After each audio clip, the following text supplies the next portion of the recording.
This fall of 2014, the University of Nevada, Reno had its second biggest student population jump in its 140 years on campus, with an incoming class of 3,387 students. However, the 6 dormitories on campus, including Nye, Argenta, Juniper, the Learning Living Community, Lincoln, and Manzanita, could not hold all the students, leaving some freshmen with some undesirable living situations, such as Caitlin Laming, who lives with a resident assistant. It's different.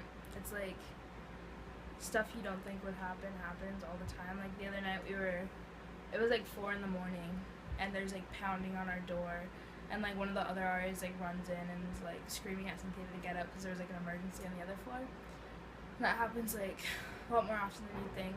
And, like there's always people in here that you don't want in here. Like you'll be like sleeping and then like random kids will walk in. And, like it's just like little things like that. It's really annoying. I wouldn't say there's really any ups to it besides like I know things before other people do, but otherwise it's really shitty. Up the street at the Sterling Sierra apartment complexes, freshman Gabby Ferrari is having other experiences. I mean, it's like a nice facility and all, but you don't really get the full like dorm life experience and like getting close with a bunch of people right away. It's harder to like make friends, so I kind of feel like I'm missing out on a good opportunity. And then also like we eat food there, so like DC swipes, so I have to like travel farther to get there.